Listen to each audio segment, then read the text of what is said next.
Welcome to Somerset Eats. With the summer here and 4th of July just around the corner, we thought we'd do a little segment on barbecuing. And who better to talk about grilling a steak than Denis and Matt Auclair from Auclair's Market. They're going to show us what to do on their grill right across from the beautiful Taunton River.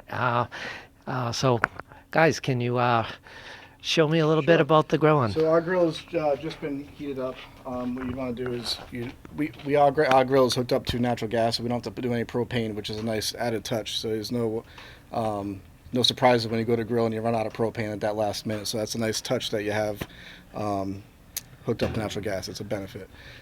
So our grill has already been warmed up, and we'll go through with cleaning the grills and getting ready for putting our steaks on, and then we'll go into seasoning them. Denis does the cleaning. Right. Get on that.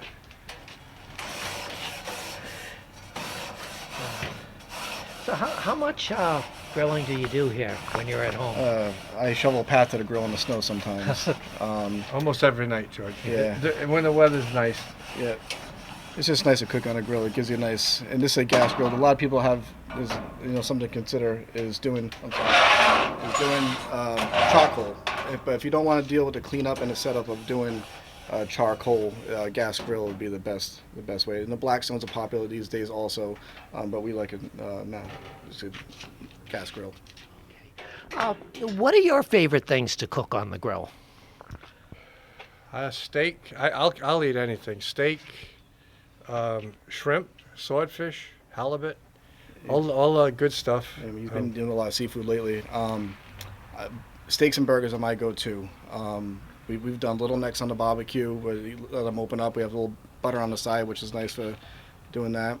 My wife does a lot of seafood on the grill. She'll do fish in tinfoil wrapped up with vegetables and her Portuguese marinade in there, and that's delicious also. So it's kind of like poached. Yeah. It's poached seafood. It's wonderful. And that's been a favorite for us in the summertime also.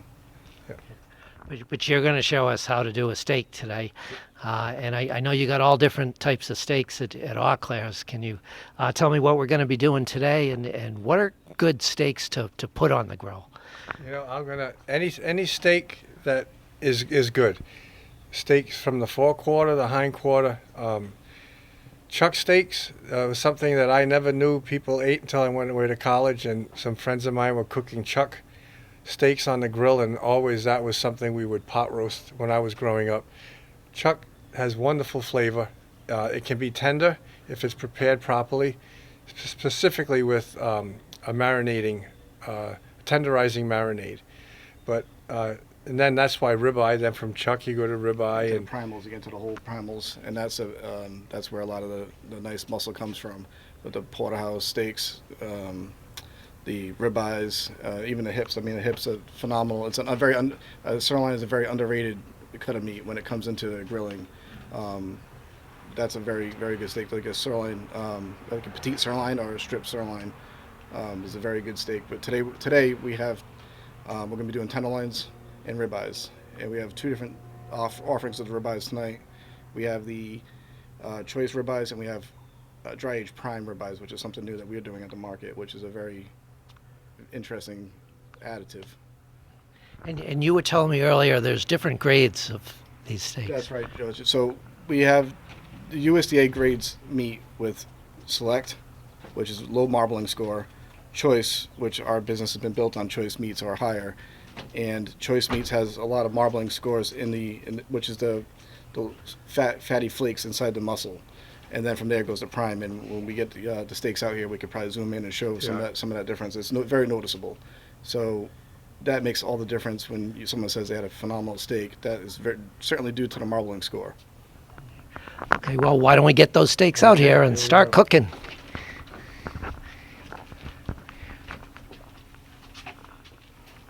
Now, did you learn a lot about the grilling from your father?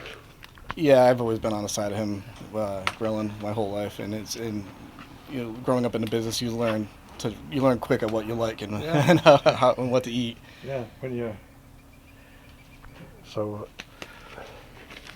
Yeah, you observe and learn. That's You know that's what? how I learn. That's An ask interesting thing, questions. and I've learned a phenomenal amount from our customers too at the market. Everything I know how to cook, George, was from asking a customer, what are you going to do with that? How are you cooking it? Yeah. What are you doing? What's your recipe like? Oh, I'd love to get that recipe, and then you bring things home and you try it, and it's trial by error. But it's certainly you learn a lot by asking questions, and it's talking to customers. That's been instrumental for me. Okay, so what do we have here? So we have 6 tenderloin steaks. Oh, I'm sorry, I don't know. We have 6 tenderloin steaks here, and we have choice ribeye steaks, and these are the dry aged prime steaks that we have here. And I'm not sure how good your camera shows that, but you can see the marbling score in the meat. And we're going to open these up so you get a bit. Let me do that now, actually.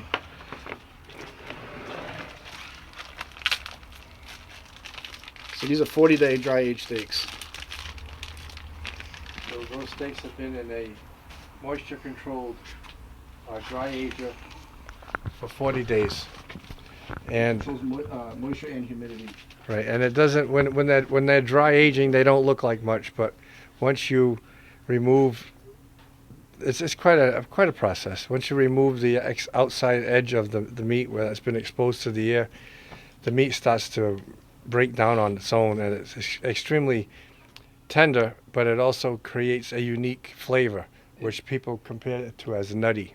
And similarly to what he's mentioning there, that's why I just took them out of a cryovac package, which the atmosphere has been removed from. So that's why these look a little grayer than these steaks, because these have been in the open air, so it's had to bloom to the meat. That's why they look redder. You can really see. I got gloves on you. I'm going to show the camera. That marbling is exquisite, and that's going to be a good eating steak, which I probably am claiming right now. Put your name on that one? Yeah. So, for seasoning the steaks, George, my favorite way to do it, and I think you would agree, is olive oil, granulated garlic, sea salt, and black pepper. Very simple, very effective. The olive oil is important for a binder. It helps keep the seasoning on the steaks, and it also helps transfer flavor. It helps create a sear on the meat because the oil heats up and it gives a nice sear for the meat. There's a lot to this, and you don't really know it when you're cooking without thinking about it, but Until you're a seasoned veteran, you said like you. yeah. Seasoned. All right, so why don't we get those Yep. seasoned up? Yep. Speaking of that, So, let's go right on this tray. You want to get some wax, wax paper? We pre-seasoned all the vegetables already. We do the same seasoning with the vegetables we're going to be grilling also, and that's already been just for time purposes. We got ahead of that.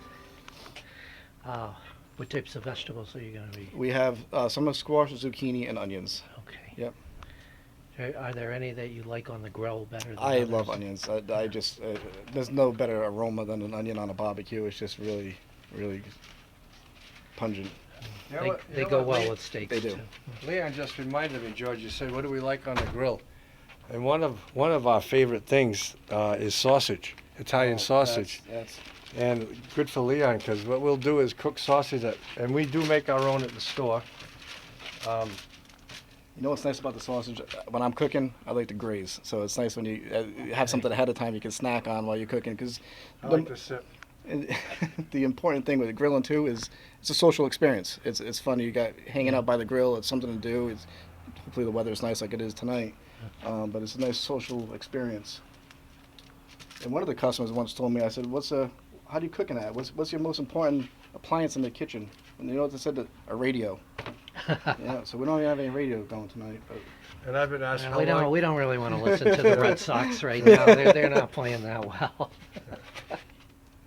I've been asked how long does it take to cook this steak on a grill, and I'll normally say about 2 glasses of wine.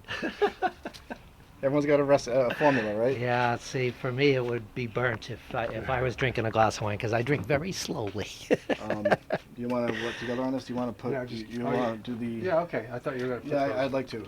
So we'll fit everything on this tray here.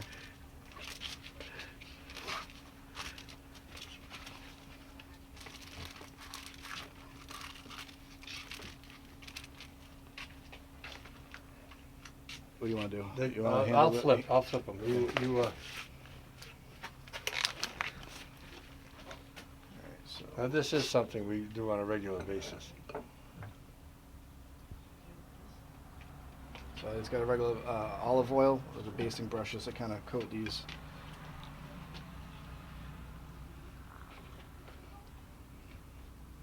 Aren't those beautiful? Huh? They are.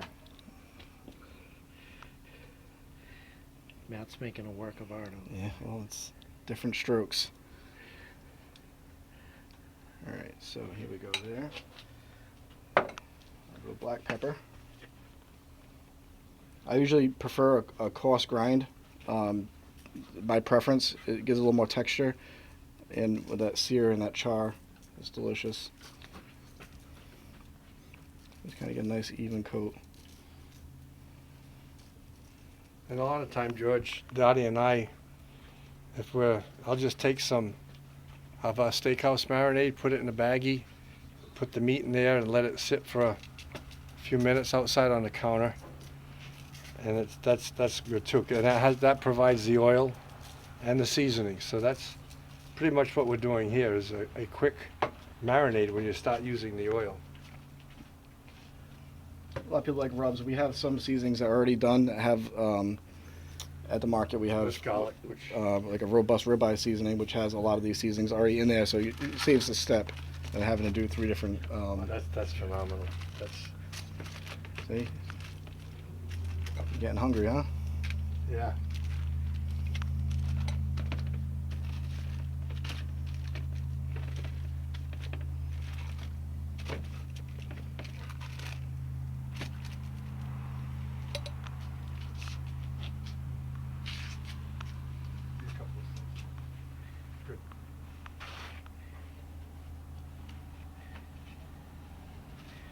So, tell me a little bit about the history of the market. Well, How much time is yeah. on How it? much time you got, How much George? film you got on that camera? The history of the market, I'm very proud to say, is we're 107 years old. You know how I always used to remember it before 2004? Oh, It was the last time the Red Sox won the Yeah. World Series Yeah. before 2004. yeah. Well, yeah. It was 1918. Same year my dad was born. That's Babe And, Ruth was still playing. Yeah, that's right. My father saw Babe Ruth play, so that's something to say. And well, I believe he saw Babe Ruth, and my grandfather started the business. My dad bought it from him. I bought it from my dad and Matt and his wife. The plan is that they're going to be buying it from us. And then Leon, Her- Leon and Nolette. Nolette is going to be Leon's boss. Probably that's we're already getting there. So, but the thing that I has always failed to mention is my grandfather didn't start. He bought a going concern. So, I believe that store could probably be one of the oldest going businesses for quite some time. So, and I've been looking into that. I think.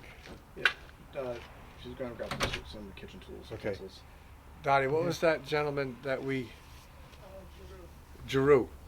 Giroux, the realtor, his father or grandfather owned a market on Brightman Street, and it was sold, and I believe that it was sold to my grandfather. So that really, I'm going to look into that. The state had taken the property, eminent domain, to put in Route 79, and that's when my grandfather moved to Somerset. And then when you were in Somerset, you expanded. Right. You had a smaller building. We were at 172 County Street next to the lodge, Somerset Lodge for those who remember it. And we were doing the marinated meat. We were doing marinades, and my wife and I said we need more room, and we just couldn't do anything else in that store. So we were fortunate to buy the land across the street, which was a vacant lot, and we built the new store. And it was the best thing we could have ever done. It was very difficult, very hard, stressful, but we persevered because of my wife. and our help. We've had wonderful help at the store, so we're blessed in many, many ways. Okay, so Yeah, let's get this show on the road, get George. these All right, steaks so on the these grill. are good to go. So these are ready to go. These are all Are seasoned. they all at the same temperature? I did turn them down to the same temperature. Okay, So the grill was hot originally when we started, when we set up, but it got pretty hot while we're seasoning the steaks. And now we are at a medium heat here now, which is important to get that good sear. If these are right, it's kind of high. So I'm just going to tweak Bring it them down down a little bit. Yep. Okay. All right. And what I like to do is do quarter turns as I go on. So I'm going to place. turn I'm it. going to place them on. It's my turn. Yeah. Your turn to turn. I am as I place the steaks on, just because the way I would do it is these tenderloins a little bit thicker than the ribeyes. So I'm going to start with those, and then I'm going to go to the ribeyes.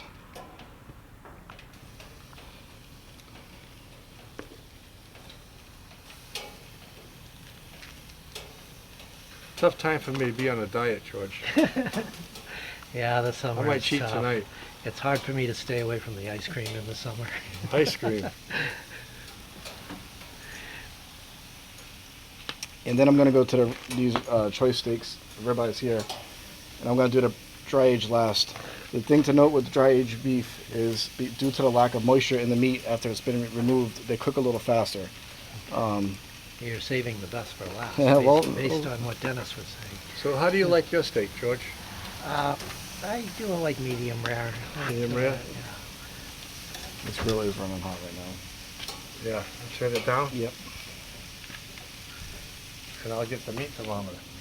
Well, don't. I thought you just needed the 2 glasses of wine. Oh, Someone's paying attention. For some reason, I'm talking too much. Alright, so just close the hood for a second. I'm going to be cautious with the closing the hood because the grill is hot right now. And as we start cooking, we'll get a feel for where we're at. But it's important to know your equipment too. Know your grill. How does your grill?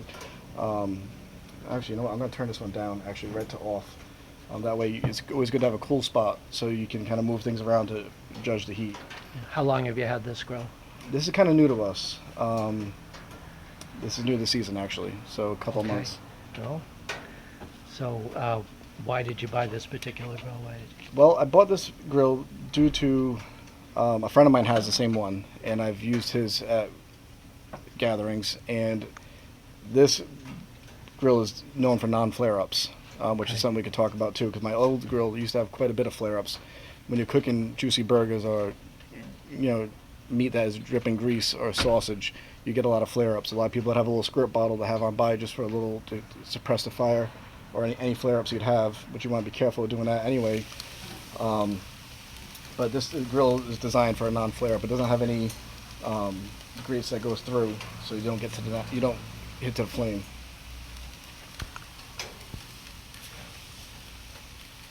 And I usually just kind of do like a little touch test here. Once the meat releases from the grill, that's a good way to know when to flip it. So you don't want to over peel the meat off the grill. When you want to just always, you can almost see this one's kind of starting to lift a little bit. So I always do a little check. This one's good to go. And that's when I would kind of know when to quarter turn. So I'm going to give this guy a quarter turn there, and that gives you nice grilling marks too. And I like, by nature, I just like the presentation after when you put it on a plate. It just looks the part. So you're almost like a restaurant chef here as well. Depends who you ask, It's something I've had things sent back, give it a little bit more, but yeah, you want to make sure you have know your audience too. Like my father just asked, how do you like your steak? So you kind of know who likes what.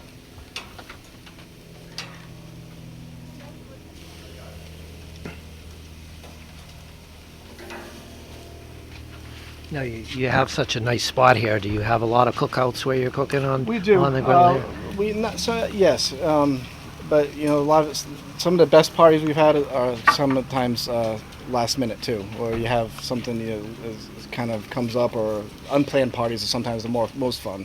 But yeah, we do like to entertain.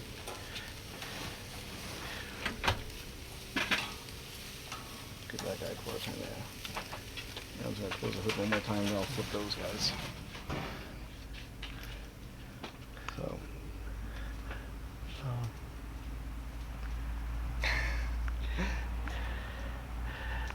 what do you any questions you have about doneness or temperature or?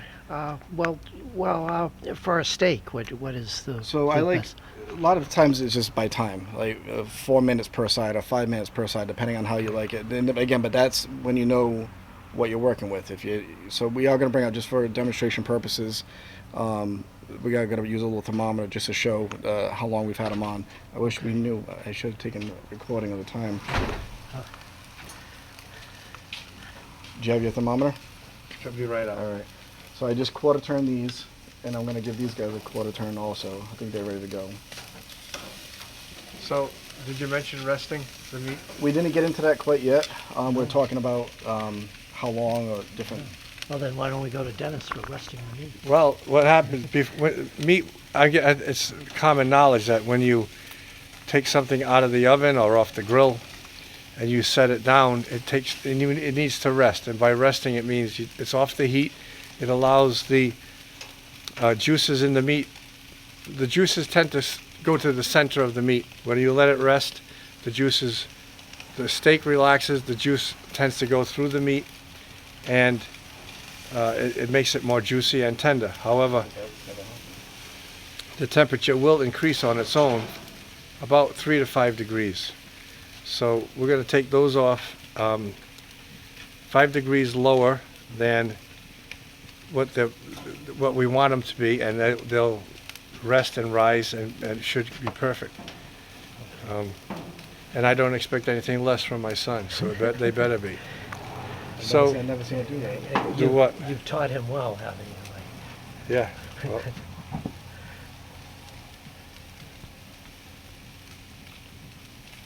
So I just shut the side off just so I have a cool spot to move the meat off to dead. But I've never seen it do that before. That's not supposed to. all right, we shut that one off too. Yep. So here we are. Flip 'em. Yep. See. Fine.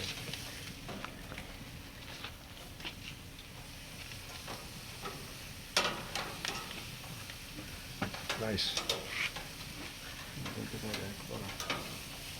One more time.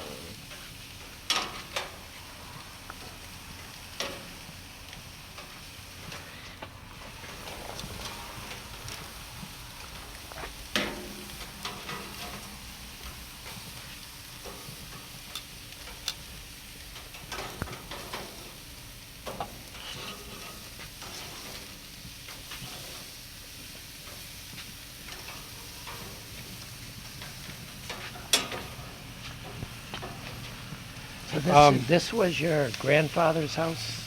Right here. Yep. Yes, it was. And this was my grandfather's house. He bought it.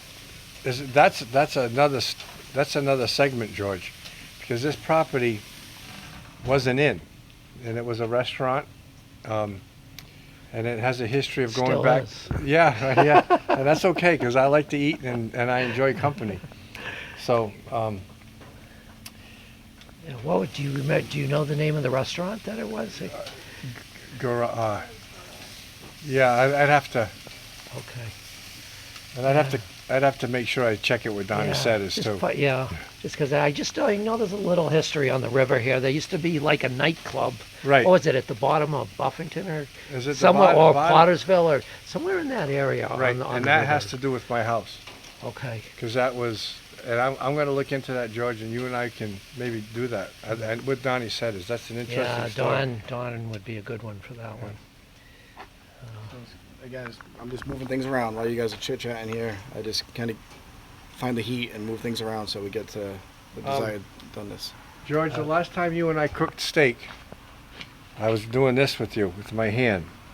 Okay. Medium rare. I guess. Yeah, and the thing, I've always done it this way.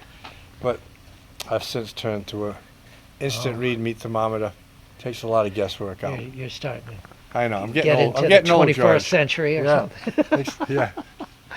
Although the newest ways aren't always the best ways. So Yeah. that sometimes the old ways are just as good. Stick to the basics. Yeah. I agree with that.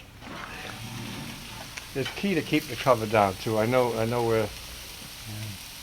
I like that sound though. Yeah. Those look pretty, but not quite. I'm gonna give this a little.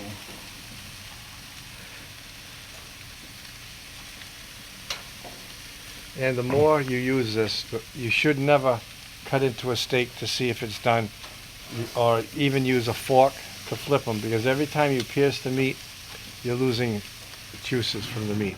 Okay. So, and when I use this, I'm going to make a general assumption on the rest of the product. So, I'd like to go back one more, rewind a little bit to when you asked him about resting the meat, because another interesting tip is to always let your meat rest before you cook it also. So the steaks that we seasoned earlier had been resting at room temperature for about 35-40 minutes, just to kind of relax the protein, so when you put it on the grill, it's not a cold, right out of the fridge steak onto the grill.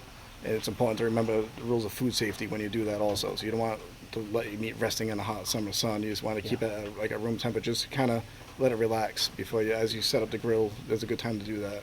right. That's key. That's A lot of people get sick that way by not yeah. following the rules of safe handling on food safety.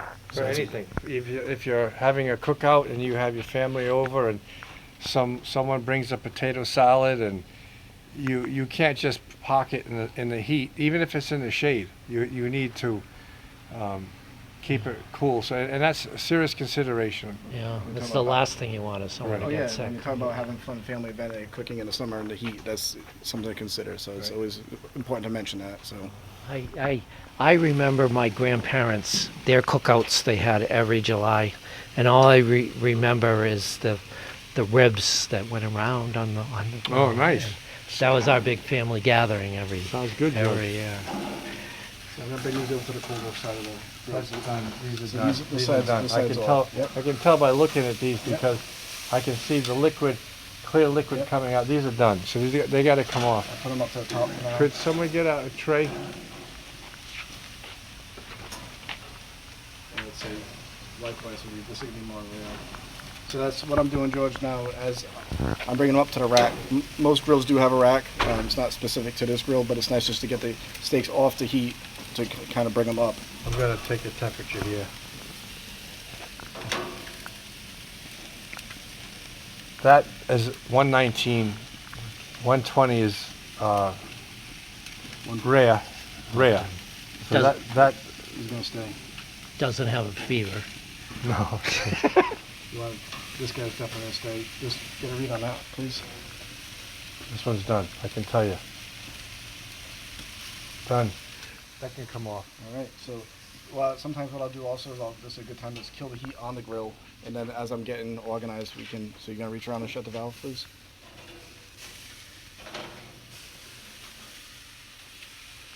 This one's gonna be a little more rare. All right. So we have a tray ready to go.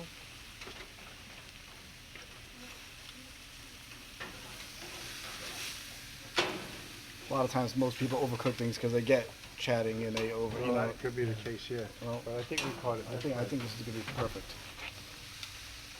Yeah, someone's telling a joke or they're telling a story. They don't want to miss something. That's when the backyard barbecues. That's when things can go. But as you said, that's kind of that's Right. part of the whole experience. Oh, absolutely, 100%.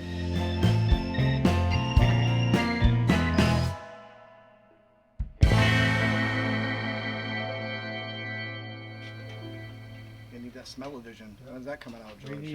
Yeah, that would be good. Oh, you know what?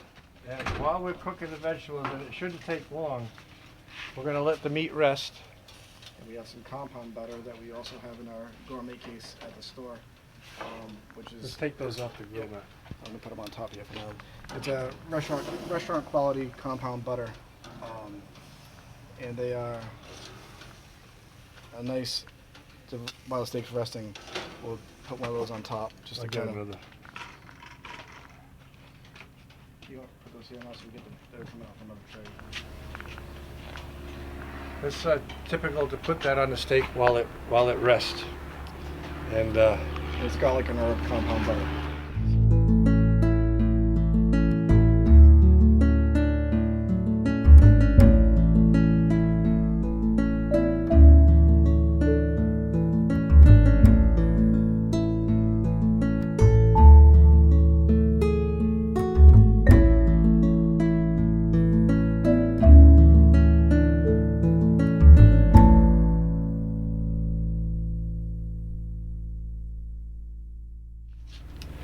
now we're gonna put these The vegetables. Matt, I'm gonna put this on the grill, right? This is something we do a lot. When I'm in Florida, I like to cook shrimp on the grill, and Dottie and I will cook shrimp and some sweet peppers, and just have fun, just graze and.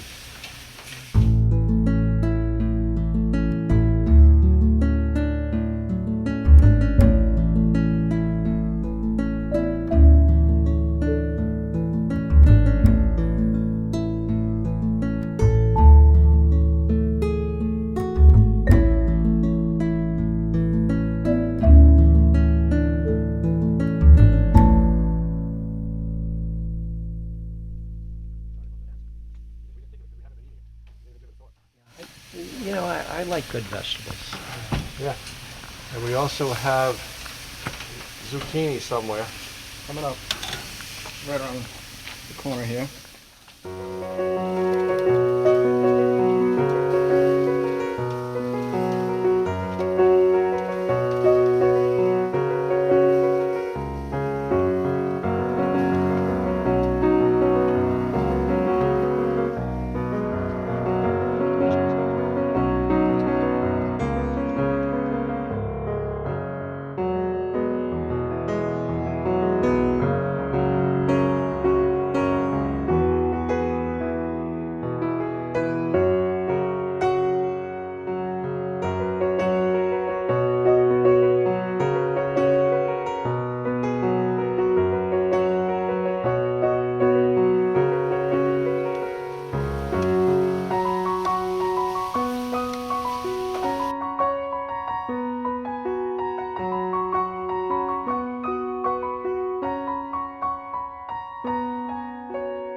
You know, George, you're mentioning a lot of fruit, a lot of produce, and I think it's great to buy local stuff. I mean, I'm so happy when I can put Fisher's products out on my case.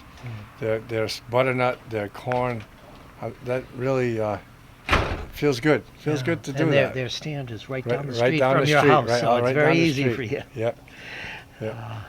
Yeah, I like dropping by there.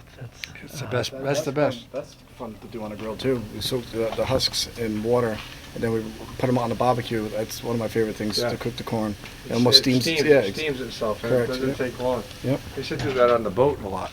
So, are there any tips for cooking vegetables, or Well, Or is it pretty vegetables straightforward? cook them.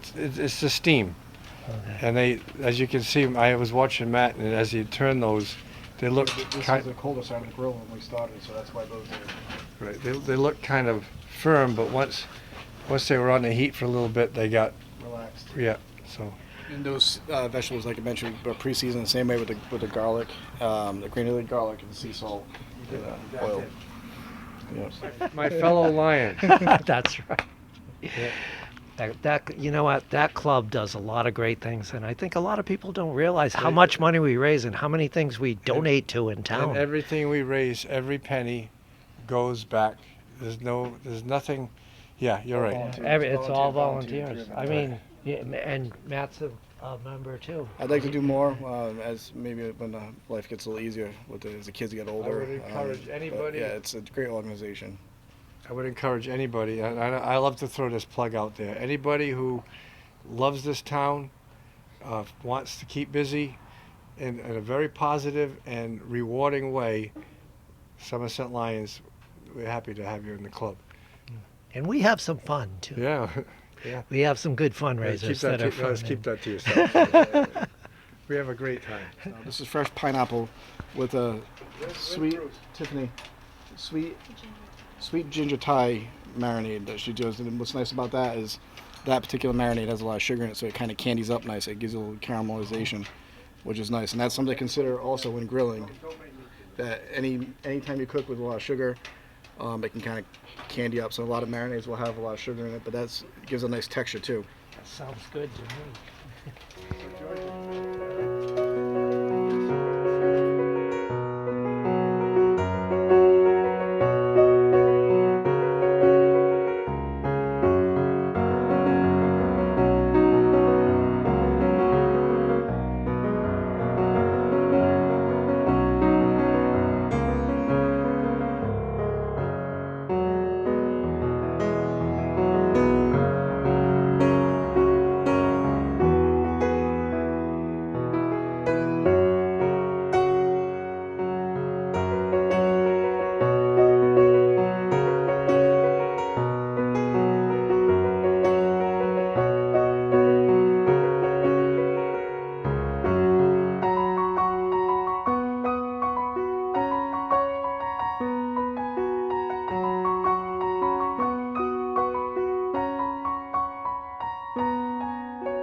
to the many blessings that my family has had and the future that it has in store.